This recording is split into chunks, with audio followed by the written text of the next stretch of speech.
today we are talking about 13 CBT powders, and I have to admit I felt this a little bit because for every footage I am giving you application and updates, even though I have used all of them on other days as well. But in the footages I'm showing you today is filled a little bit because I picked a foundation that's a little bit too perfect for me. So any powder just kind of works, you know. So even though that's good for me, but it's a little bit of a fail for this review session. But I will share with you how I felt when I was using these products with other foundations as well, so it's more of a fair comparison. And because there are 13 powders, let's not waste our time and get right into it. So the first pair, I thought it would be fair to compare two purple powders. So first of all, we have this timage porcelain yarn glow pressed powder in the shade 02. It is a lavender purple pinky powder. It's like more of a pinky lavender. It's in between, but it is a lavender powder.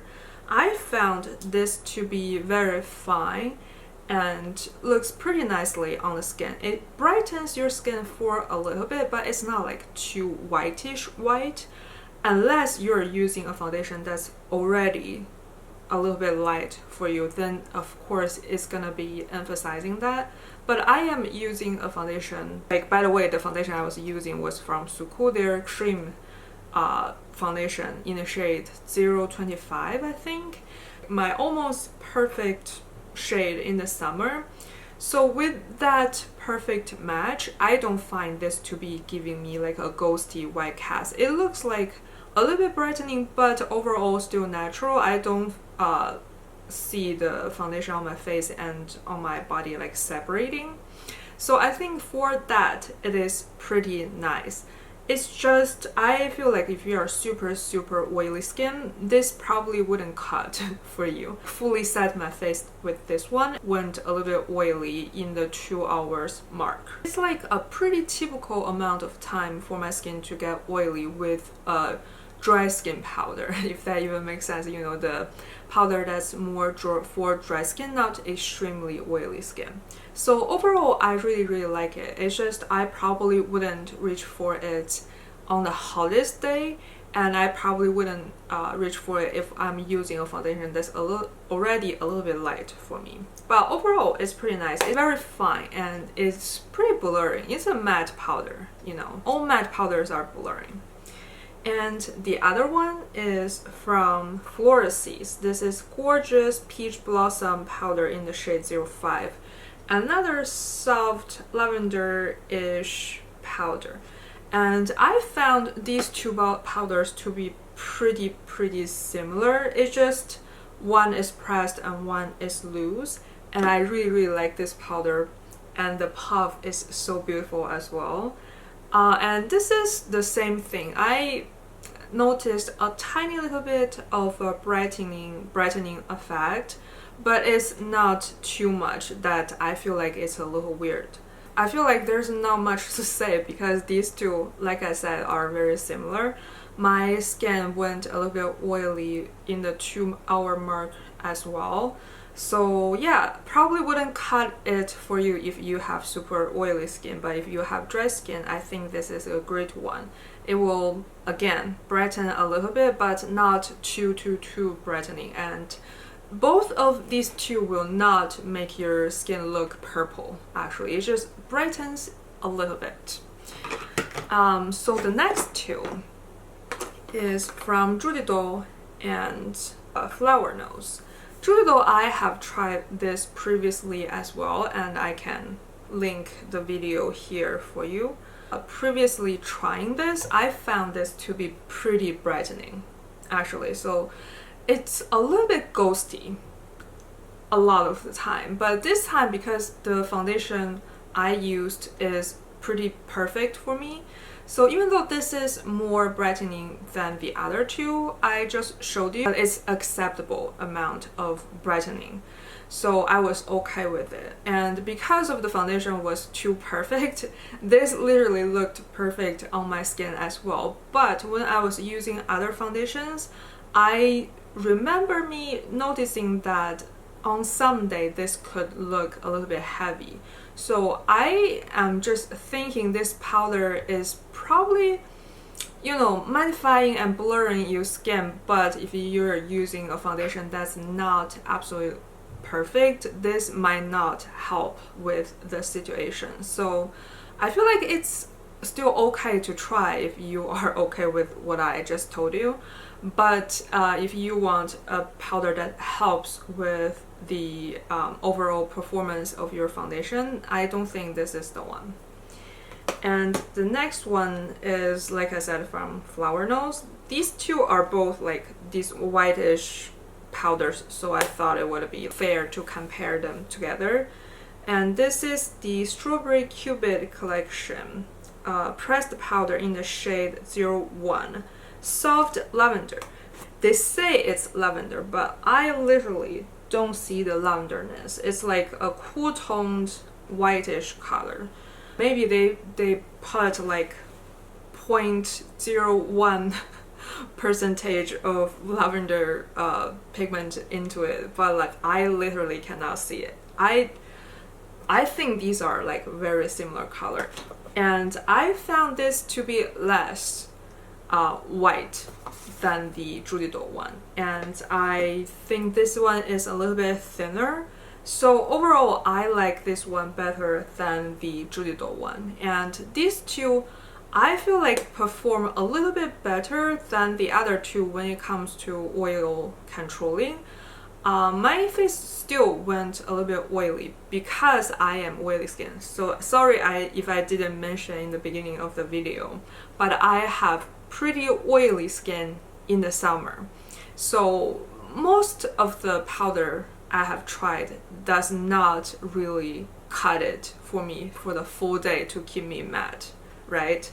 So this one wouldn't do, these two wouldn't do that either, but they at least last for like around 2.5 hours-ish without getting very oily. So yeah, again, both are brightening powders, but I found the Flower Nose one less white cast on my skin and a little bit more lightweight. CHOIZ Beauty, and the other is from Spenny. CHOIZ Beauty one is, I will give you the name all in the description box, but it's that type of powder that there is like a marble effect. It's all like pastel colors, so it's hard to tell, but there's like yellow, pink, and blue. Actually, I don't care about these marble effect powders. When you blend them together, it's all the same. This one literally is just a white, like brightening whitish powder. I found this one look pretty nice on the skin, but it is pretty white. Like I think when I use this, I need to use a foundation that's a little bit too dark for me. Otherwise, it just looks a little bit white. But because of the foundation I used for me was like perfect, so it still didn't look like extremely like ridiculous, but it still feel like I'm using a foundation that's one shade lighter than my skin tone. Other than that, it's not too bad. I think this lasts me around the same hours than the last two, like around 2.5 or 3-ish hours. And the Spenny one, their baked powder is a white baked powder. So this one is the texture of those like HD powders, if you know what I mean. It's like super dry, if you know what I mean. Like it's very lightweight and dry. That's all of the HD powders feel. This is one of them, and I found this to be able to keep my skin without becoming oily for like 3 hours, so a little bit on the better side. But one thing I noticed is that it's gonna gather around creases. So if you have this thing that you foundation tend to gather on some areas, I don't think this is a great option for you, because every time I see like a big crease here when I wear this, and the day I'm wearing these two I forgot to take a update photo, but I at the end of the day noticed that on this side I don't have like a very bad like creasing happening, and on this side like literally the creasing and all of the gathering of the foundation is happening here. So I really think it's a problem of this, but it's not like an extremely big problem. It's only happening around the nose. So not ideal but usable, but I don't know why would you still use this when after you know that, right? There's plenty of other better powders out there. So both of these are not my favorite, but they are both usable. They are blurring, they are both pretty white on the skin. So again, if I'm wearing let's say a Korean foundation, no, I will not reach for these. If I'm wearing a CBD foundation, I probably also wouldn't reach for these because how white they are. I only reach for these when I wear Japanese foundation because they have shades that actually match me perfectly. The next two is from Perfect Diary and Zeesea. These two are both the very typical HT powders. Like you can see the white, dry and airy, super lightweight powder. I'm gonna show you the footage separately, but I found them to be the same thing because I found the HT powder on the most part is just very similar, you know. These are both pretty blurry, and it's whenever I use HT powders, I don't know if you have the same experience, is if you are using a great foundation, it's gonna look even more smoothing after you use it. But if the foundation has one little flaw on you, this is gonna emphasize it. I think these just too oil or moisture absorbing. So whenever you use this, they literally press down the whole formulation onto your skin. So there's no body anymore. So if the foundation is super nice, it's gonna sit even closer to the skin, so it looks nice. But if the foundation has some sort of flaw on your face, this will emphasize it like no other. At least that's my experience, right? Like I could be wrong. It might not be everybody's experience. But I do find these make my foundation last a little longer without being oily. It's around the same hours as these two because these two are low-key HD powders as well, like 3 hours mark. But after 3 hours, my skin is still oily. So I feel like if you have very oily skin, there's just no powder ever on the planet Earth can keep you not oily the whole day. Like at some point, your oil is got to be coming out.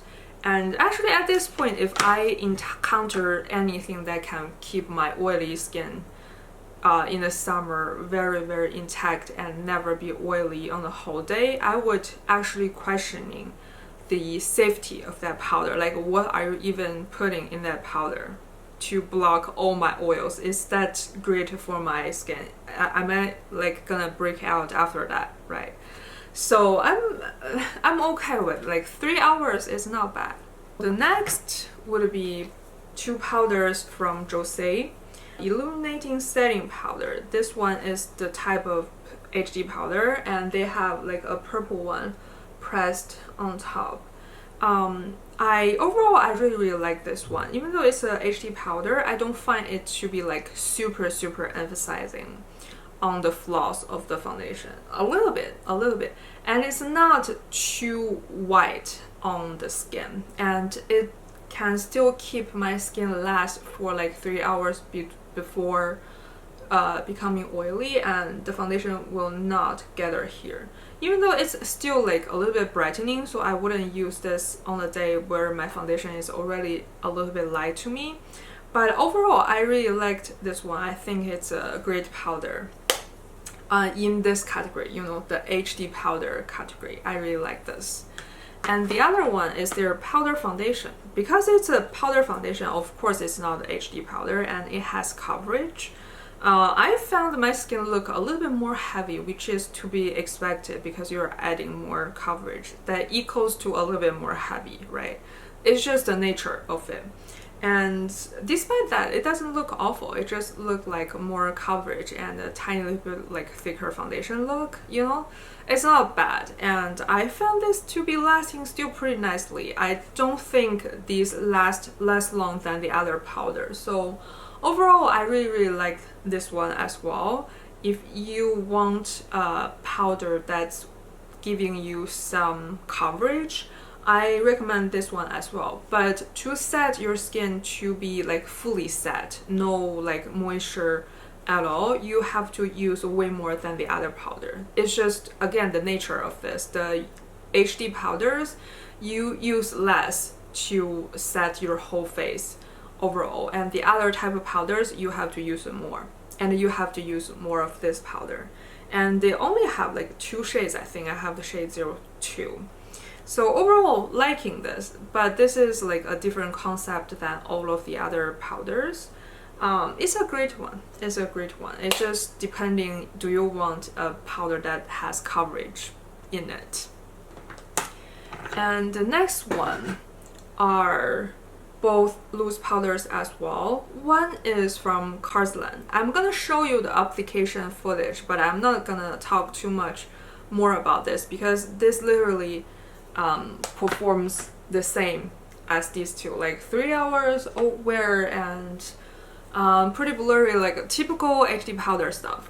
Okay, let's dedicate our time into this Judydoll loose powder. It's their dual color setting powder. I have the shade 02, and this powder has like a white and a green part. I don't like this powder. I think in the original review or like first impression video I talked about this, but it in some way just make your face look worse, really. Like in the footage you might be able to see like my under eye turn way darker after I set it with this, and it's not even a dark color powder, it's like actually really pale, right? But it makes my under eye look so much darker, and on the other parts it just doesn't look right either. And mind you, like I said, I was using a perfect foundation for me and it still wouldn't save this powder, and it didn't even last that long either. So I said I want to dedicate my time into this, but at the same time I think I don't have anything else to say other than I don't recommend this at all. Unless you have perfect skin and anything and everything just work for you. So the last one is the only pink one we have today, and it is a little bit unique. This is from Flower Nose. It's their music, it's their Swan Ballet series, and this is their Music Box Loose Setting Powder in the shade 01. This is a very pink powder. You might not be able to tell on the camera because it's like washed out, but this could literally be blush if you have pale skin. So I don't recommend pale skin use this. And today I used this one to set my under eye and the center part area a little bit. I didn't set my full face with this one because it's too pink. Okay, it's a little bit too pink, but on the under eye it's brightening a little bit and it's kind of nice. And you can see my under eye is pretty pink right now.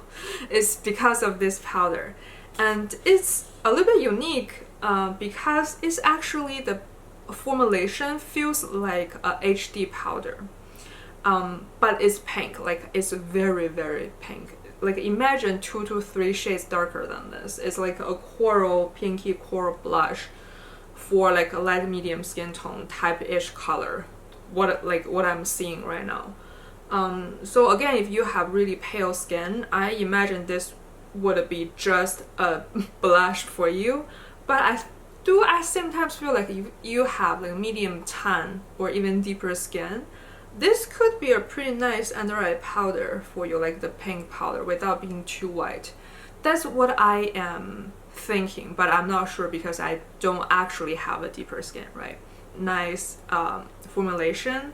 It's very blurry, and it's not like very weird looking, right? Even though it's pink, but it's still blending with the rest of my face. So I think it's nice. I just need to have like a normal shade. This is like gift with purchase, so I have like no chance to pick my own shade. They just gave a super pink shade to me. But overall, the formulation is very nice. I think it's a great one within the HD powder range.